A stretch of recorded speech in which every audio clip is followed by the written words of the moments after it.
Eder. Mech. Pallister. Sono un amico di lunga data della scomparsa Liliana.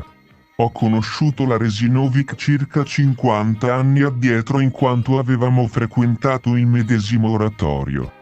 L'ho saltuariamente incontrata recentemente al bar Sanzio, luogo in cui ho avuto modo di consumare in sua compagnia un caffè.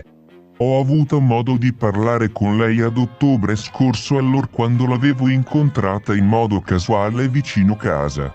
Appreso della sua scomparsa ho provato a contattarla telefonicamente il giorno 18 dicembre scorso, in quanto avevo il suo numero di telefono.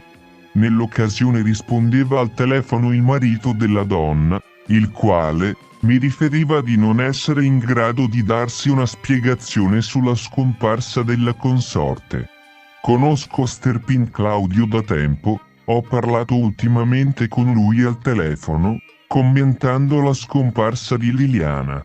Sterpin mi ha confidato di aver avuto, in epoca remota, una relazione sentimentale con la Resinovic. Secondo me Liliana Resinovic non è più in vita ma non si è suicidata.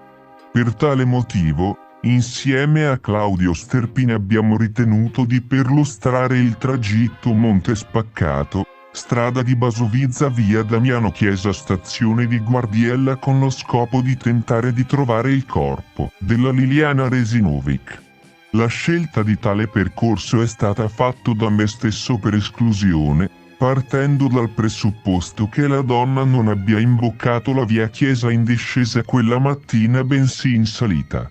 Durante le ricerche, Sterpin aveva fatto riferimento ad una conversazione avuta con Liliana, la quale gli aveva parlato in modo generico di aver pensato alla possibilità di togliersi la vita utilizzando i farmaci che il marito aveva in casa, ma dopo un controllo Sebastiano ha verificato che in casa non mancavano farmaci.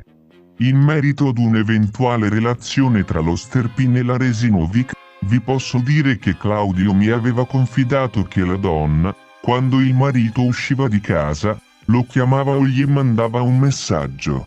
In merito al giorno della scomparsa, lo Sterpin mi aveva riferito che la donna sarebbe dovuta andare nel negozio della Wind in via Battisti per poi, successivamente, chiamarlo. Cosa che Liliana non ha fatto e per tale motivo lui, in preda alla preoccupazione, aveva cercato di contattarla al telefono desistendo solo quando all'apparecchio gli aveva risposto il marito. Ho visto per l'ultima volta Liliana Resinovic nell'ottobre scorso, ho letto il 16 dicembre un post sul social network Facebook in cui suo marito faceva esplicito riferimento alla scomparsa della moglie. Non avendo il numero telefonico di Visintin Sebastiano telefonavo all'utenza in uso a mia cugina ricevendo risposta dallo stesso Visintin che mi comunicava che Liliana era sparita dalla mattina del 14 dicembre scorso.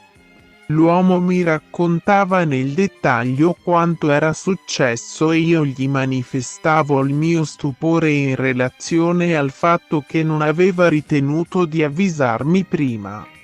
Il successivo venerdì 17 dicembre il Visintin si presentava a casa mia, in Slovenia, e mi raccontava nuovamente l'accaduto. Durante tale conversazione gli chiedevo la sua opinione rispetto a ciò che era successo e lui, forse in preda allo sconforto, rispondeva in modo evasivo alle mie domande. Tanto che a un certo punto smettevo di insistere. Visintin mi informava di aver trovato varie somme di denaro in casa, 2000 euro in una cassettina e 400 euro in un altro posto, aggiungendo che aveva avuto contezza. Dopo aver visionato un vecchio estratto conto che la Resinovic aveva una cospicua giacenza nel conto corrente personale pari ad 100.000 euro, da quel giorno non ho più visto né sentito il Visintin, l'ho comunque seguito sui profili social, fino al 27 dicembre, giorno in cui è tornato a farmi visita.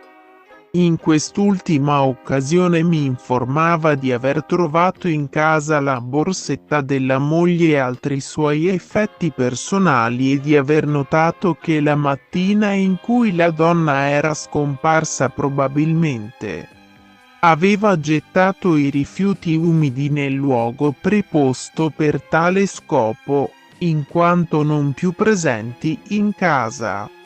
A quel punto mia figlia, presente alla conversazione, ha chiesto al Visintin cosa avrebbe fatto senza Liliana e lui le rispondeva che era beneficiario di una pensione ammontante a 500 euro mensili e che non sapeva come tirare avanti, dal momento che per avere la disponibilità dei soldi della moglie avrebbe dovuto aspettare 10 anni, riferendosi alla dichiarazione di morte presunta della donna. Liliana era pacata, sensibile e oculata nello spendere, metodica, di animo più che buonissimo, pronta ad aiutare tutti. La nostra famiglia aveva un rapporto difficile con Visintin, lui è una persona particolare a livello caratteriale e non è simpatico.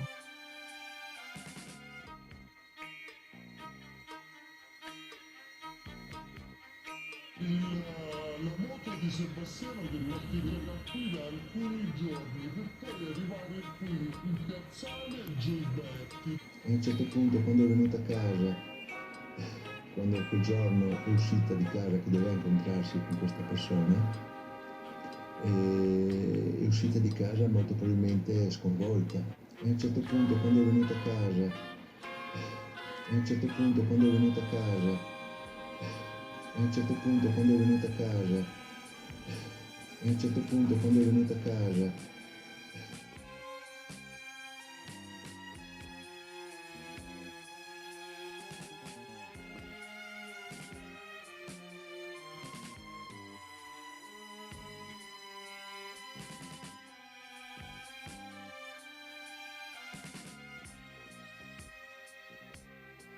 Ehi, non dimenticare di iscriverti a questo canale.